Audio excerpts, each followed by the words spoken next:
Okay. So yeah, Boston just had an absolute war with Cleveland. This was one of the best games of the season. It doesn't look, the final score doesn't do it justice, but this game was insane. Boston went up 25-3 to start the game. Jason Tatum put up 20 points in the first quarter. Look at the stat line he finished with. He did 75% of this damage, by the way, in the first half. He put up 39 and 7 and a half. That shit is crazy. First time it's ever been done in the shot clock era. Jaylen Brown was no slouch either. 37 points on good shooting. This guy was a nightmare tonight. Derek White was whatever. Al Horford was kind of not amazing tonight. Sam Hauser getting picked on a lot on defense. That was a super interesting thing. In the second half, every single time that the Cavs wanted to attack downhill, they'd have Darius Garland or Donovan Mitchell call for a screen to get a switch on to Sam Hauser and attack that matchup. That actually yielded them a lot of points in the fourth quarter. Talk about the Cavs. DeAndre Hunter had a nice little game. He had some clutch defensive plays. His rebounding was a little bit better today. He had some timely shots.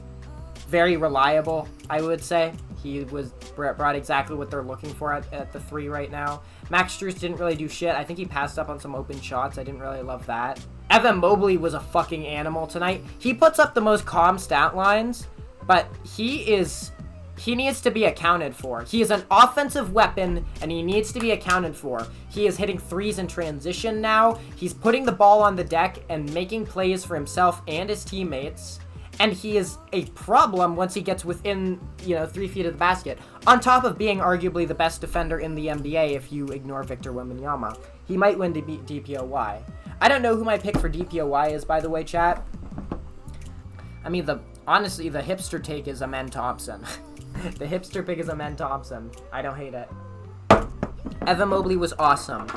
Haven't even talked about the backcourt. Donovan Mitchell wanted it the most tonight. Jason Tatum for 90% of this game was awesome. And we'll talk about actual specific moments in this game that I think define how this series is going to play out when these two teams meet in the Eastern Conference Finals. Because these teams are going to the Eastern Conference Finals. Book it.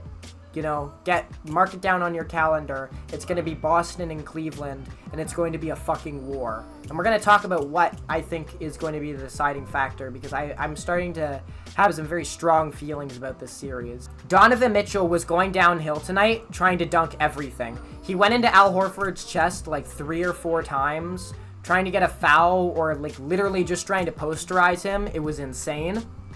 Darius Garland was very good. He was getting picked on a lot on defense. They were switching onto him and putting, having him guard Jason Tatum or Jaylen Brown in a lot of actions, especially in the first half. I think what they tried to do to mitigate that was they started to run more wings. They did one big lineups later on, I think, so that they could switch more easily, so that, they wouldn't have as many issues fighting over screens and stuff, I guess. Boston went up 15 or even 17 points, I think, in the third quarter. Cleveland just kept battling back. One thing I like about the Cavs is they play under no stress. This team bends, but they never break. You never look at them and you think that they're gonna lose control here. That they just don't have it. They're never in a rush. I still think Boston is the best team in the East. And in my opinion, they are just as good as Oklahoma City. I can't pick one or the other right now. I really can't. I think these two teams are very evenly matched.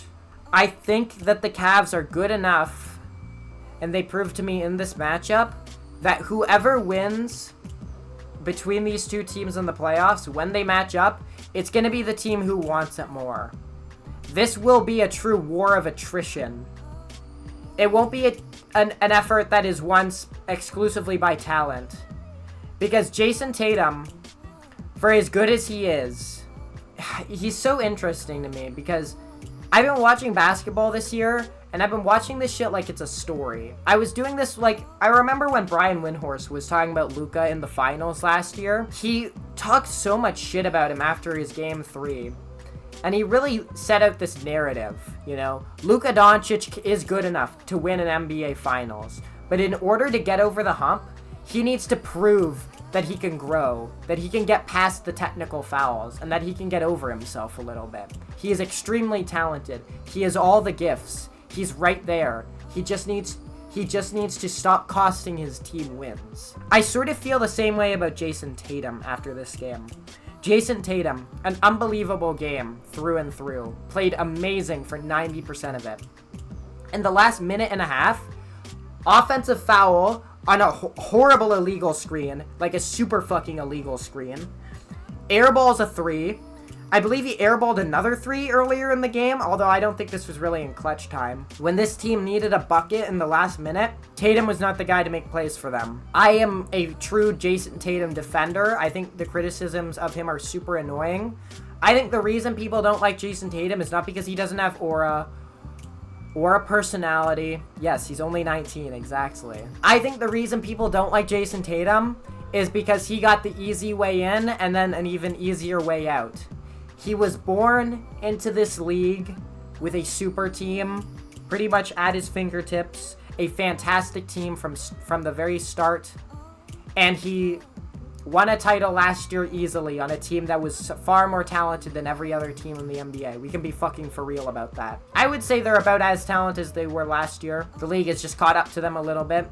And I think their three-point shooting has caught up to them. And Tatum is so good. But when I watched Donovan Mitchell tonight, he's 6'2", maybe 6'3" on a good day. But his moves are so fucking refined. He's so disciplined that when he gets downhill, when his team needs a bucket, Donovan Mitchell was there tonight. Donovan Mitchell was there at every turn. 41 points on awesome shooting. This guy shattered the Earth's mantle with his performance tonight.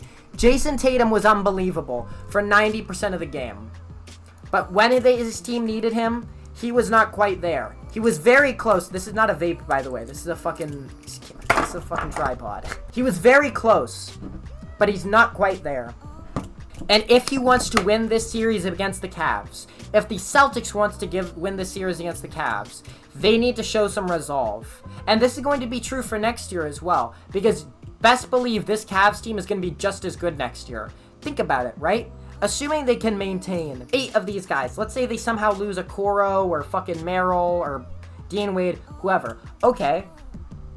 May I introduce you to Craig Porter Jr. or Jalen Tyson? We don't even know what he's going to be yet. Like, the Cavs will be back in the same position next year. Evan Mobley is going to be better next year. Evan Mobley is already amazing. Imagine when Evan Mobley is like a 23-point per game scorer. Like, imagine when he's that much better of a shooter, that much better of a playmaker, that much more efficient from inside the arc. He's going to be a fucking problem for every defense in the NBA. So this is going to be happening again next year. And if the Celtics want to prove that they can beat this team, they have to show more resolve. They have to be unwilling to yield when shit gets difficult. This team went up 25 points in the first quarter and lost. That's hard to do, man. That's really hard to do. Especially when your best player almost puts up a 50-point triple-double, gets within inches of that shit, plays amazing for almost the entire game. That's hard to do. I'm not going to blame Tatum for this loss, but at the end of the day, the Celtics as a team did not show enough resolve in this win. They played very well for most of the game, but they let off the gas in a real way when they're up. And Cleveland doesn't stop. They don't give up. They don't fold. They don't buckle or yield when under pressure. I'm stealing quotes from Attack on Titan now. So this is going to be an unbelievable playoff.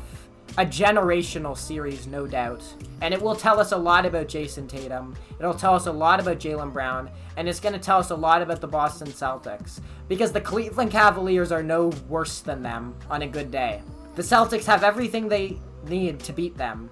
They're a more talented team, in my opinion. But they do not show the resolve that Cleveland does. Cleveland, they're on like a 10-game win streak right now. And still, even in spite of the fact that they've been beating the shit out of teams all season, they've gone on multiple double-digit win streaks. That is so hard to do. Boston hasn't gone on one. They still show up to the Garden on a game they could have very easily folded away and thrown in the suitcase. We'll take our loss here so that we can recuperate after this big win streak. Nope. Darius Garland and Donovan Mitchell broke the fucking earth. You could hear the fucking Garden from Saturn tonight. This shit was intense.